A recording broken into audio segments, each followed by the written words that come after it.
رسول اللہ صلی اللہ علیہ وسلم نے سورۃ الفاتحہ کے بارے میں کتنی خوبصورت باتیں بیان کی۔ سب سے پہلے بات رسول اللہ صلی اللہ علیہ وسلم نے فرمایا والذی نفسی بیدی، قسم ہے اس ذات کی جس کے ہاتھ میں میری جان ہے، ما انزل فی التوراہ ولا فی الانجیل ولا فی الزبور ولا فی الفرقان مثلها یعنی القرآن وإنها لسبع من المثانی والقرآن العظیم الذي اعطیته۔ اللہ تعالیٰ نے آسمانی اور الہامی کتابوں میں سے نہ تو تورات میں ایسی صورت نازل کی، نہ انجیل میں ایسی صورت نازل کی، نہ ہی زبور میں ایسی کوئی صورت نازل کی، اور نہ ہی قرآن مجید میں ایسی صورت ہے جیسی اللہ تعالیٰ نے سورۃ الفاتحہ کو نازل کر کے اپنی مخلوق پر انعام کیا ہے۔ یہ 7 آیتیں بار بار پڑھی جانے والی ہیں۔ یہ ام القرآن بھی ہے، قرآن مجید کی ماں کا درجہ اس کو دیا گیا، ام الکتاب بھی ہے، یہ کتاب اللہ کی ماں کا درجہ دیا گیا اس کو۔ رسول اللہ صلی اللہ علیہ وسلم نے ایک دوسری روایت میں فرمایا کہ سورۃ الفاتحہ یہ ایک بے مثال نور ہے، ایک ایسی روشنی ہے۔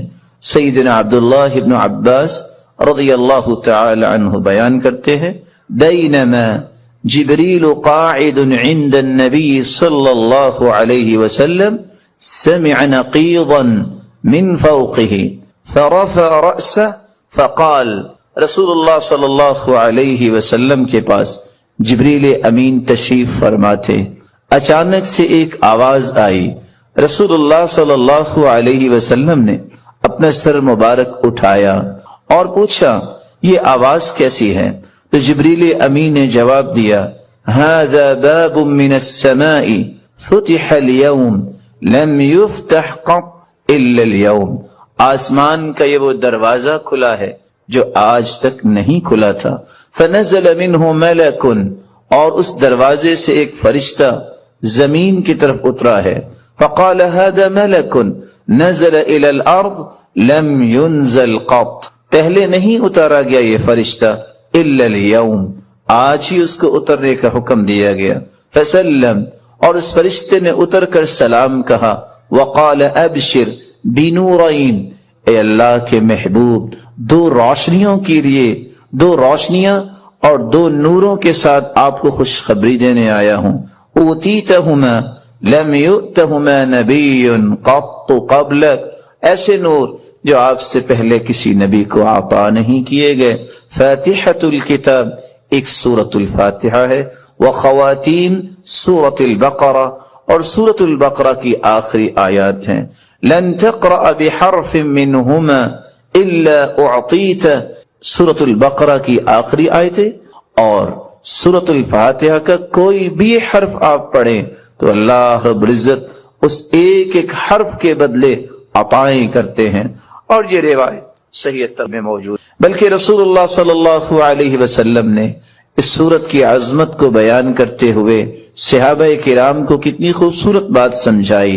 صحیح بخاری کا وہ واقعہ کتنا مشہور ہے کہ جب صحابہ کرام بنی سلیم کے قبیلے میں پہنچے، جب پتہ چلا، ایک آنے والی عورت نے بتایا کہ ہمارے قبیلے کے سردار کو بچھو نے کاٹ لیا ہے، کیا آپ کے پاس کوئی ایسا شخص ہے جو شخص دم کر سکتا ہو؟ تو رسول اللہ صلی اللہ علیہ وسلم کے ایک صحابی جنہوں نے صرف سورۃ الفاتحہ تلاوت کی اور اس کو دم کر دیا، رسول اللہ صلی اللہ علیہ وسلم کے اس صحابی نے اس سورۃ الفاتحہ کو پڑھنے کے بعد جب دم کیا تو وہ شخص ایسی شفا کی طرف چلا گیا وَكَأَنَّمَا نُشِطَ مِنْ عِقَالٍ، جیسے کوئی گرہ باندھی ہو کھول دی جائے۔ رسول اللہ صلی اللہ علیہ وسلم کے صحابہ نے کہا جب تک اللہ کے رسول سے بات نہ ہو جائے تو یہ انہوں نے جو 30 بکریاں بطور عوض اس کے دیا ہے، ہم اس وقت تک کوئی بات نہیں کریں گے۔ جب رسول اللہ صلی اللہ علیہ وسلم کو یہ بات پہنچی، آپ نے فرمایا وَمَا كَانَ يُدْرِي أَنَّهَا رُقْيَ اقسموا وَاضْرِبُوا لِي بِسَهْمٍ، آپ کو پتہ نہیں اللہ تعالیٰ نے اس صورت کو شفا بنا کے، اس صورت کو دم بنا کے نازل کیا ہے۔ اور یہی بات ابن القیم رحمۃ اللہ علیہ نقل کرتے ہیں کہ میں نے کتنے سفر کیے اور جب بھی میں بیمار ہوا تو میں نے اللہ کے پیارے پیغمبر کی اس بات پہ یقین کر کے دوائی نہیں لی، بلکہ سورۃ الفاتحہ پڑھتا اور میں دم کر لیتا اپنے آپ کو، اللہ رب العزت مجھے شفا یاب کر دیتے۔ سورۃ الفاتحہ یہ عظیم ترین سورت ہے۔ رسول اللہ صلی اللہ علیہ وسلم کے صحابی سیدنا ابو سعید بن معلی بیان کرتے ہیں، مر بی النبی صلی اللہ علیہ وسلم وانا اصلی، اللہ کے رسول صلی اللہ علیہ وسلم میرے پاس سے گزرے، میں نماز پڑھ رہا تھا، مجھے انہوں نے آواز دی، میں نے سلام پھیرا اور سلام پھیرنے کے بعد اللہ کے رسول صلی اللہ علیہ وسلم کی خدمت اقدس میں حاضر ہوا۔ آپ نے فرمایا، میں نے آپ کو آواز دی، الم یقل اللہ یا ایھا الذین آمنوا استجیبوا للہ وللرسول، آپ نے اللہ کا یہ کلام نہیں سنا کہ جب اللہ اور اس کے رسول کی بات ہو تو اس بات کو فوراً مانو، لبیک کہو۔ کہا اللہ کے رسول صلی اللہ علیہ وسلم میں نماز پڑھ رہا تھا۔ پھر اللہ کے رسول صلی اللہ علیہ وسلم نے فرمایا، الا اعلمک اعظم سورۃ فی القرآن قبل ان اخرج، کیا میں تمہیں قرآن مجید کی سب سے عظیم سورت نہ سکھا دوں اس سے پہلے کہ تم مسجد سے نکل جاؤ، اپنے گھر کو لوٹ جاؤ؟ میں نے کہا کیوں نہیں؟ تو رسول اللہ صلی اللہ علیہ وسلم نے جو سورت سکھائی، جو قرآن مجید کی عظیم ترین سورت ہے، وہ سورۃ الفاتحہ کی تعلیم دی۔ یہی وجہ ہے رسول اللہ صلی اللہ علیہ وسلم نے یہ فیصلہ سنا دیا، کاش اس فیصلے کو بھی امت مان لے، لا صلاۃ لمن لم یقرأ بفاتحۃ الکتاب، جو شخص نماز کے اندر سورۃ الفاتحہ نہیں پڑھتا اس کی نماز نہیں ہوتی، جیسا کہ صحیح بخاری کی روایت ہے۔ اور صحابی تو بیان کرتے ہیں، عبادہ بن صامت رضی اللہ تعالی عنہ کہ فجر کی نماز ہم نے پڑھی اللہ کے رسول صلی اللہ علیہ وسلم کے پیچھے، جب رسول اللہ صلی اللہ علیہ وسلم قرآن کی تلاوت کر رہے تھے، فثقلت علیہ القراءۃ، قرات آپ پہ بوجھل ہوئی، رسول اللہ صلی اللہ علیہ وسلم نے سلام پھیرا اور سوال کیا، لعلکم تقرؤون خلف امامکم، کیا تم امام کے پیچھے بھی پڑھتے ہو؟ تو صحابہ کرام نے کہا جی ہاں۔ تو رسول اللہ صلی اللہ علیہ وسلم نے فرمایا، لا تقرؤوا لا تفعلوا كما في روایت اخرى، دوسری روایت کے الفاظ ہیں، لا تفعلوا الا بفاتحة الكتاب، امام کے پیچھے کھڑے ہو کر تم صرف سورۃ الفاتحہ پڑھا کرو، فإنه لا صلاة لمن لم يقرأ بها، کیونکہ سورۃ الفاتحہ پڑھنے کے بغیر نماز نہیں ہوتی۔ یہ ایسی خوبصورت اور ایسی مبارک صورت ہے جو اللہ اور اس کی مخلوق کے درمیان مکالمے کا ایک خوبصورت جوہر ہے، ایسا گوہر ہے، انسان الحمدللہ رب العالمین کہتا ہے تو اللہ رب العزت فرماتے ہیں، حمیدنی عبدی، میرے بندے نے میری حمد و توصیف بیان کی۔ جب بندہ مومن الرحمن الرحیم کہتا ہے تو اللہ رب العزت فرماتے ہیں، اثنى علی عبدی، میرے بندے نے میری تعریف کی ہے۔ جب بندہ مومن یہ کہتا ہے، مالک یوم الدین، تو اللہ رب العزت فرماتے ہیں، مجدنی عبدی، میرے بندے نے میری بزرگی بیان کی ہے۔ جب انسان بندہ مومن یہ کہتا ہے، ایاک نعبد و ایاک نستعین، تو اللہ رب العزت فرماتے ہیں، ھذا بینی و بین عبدی ولعبدی ما سأل، یہ میرے اور میرے بندے کے درمیان ہے، جو کچھ بھی میرا بندہ مانگے گا میں اسے عطا کروں گا۔ تو اللہ رب العزت کے ساتھ ہم کلام ہونے کا یہ خوبصورت ذریعہ ہے۔ تو آئیے اس سورت کی طرف چلتے ہیں اور اس کے معانی کو سمجھنے کی کوشش کرتے ہیں۔ بسم اللہ الرحمن الرحیم، الحمد للہ رب العالمین، الحمد، تمام تعریفیں، للہ، اللہ کے لیے ہیں، رب العالمین، جو تمام جہانوں کا رب ہے، الرحمن الرحیم، جو بہت مہربان ہے، الرحیم، نہایت رحم کرنے والا ہے، مالک یوم الدین، مالک ہے یوم الدین، بدلے کے دن کا، جزا کے دن کا،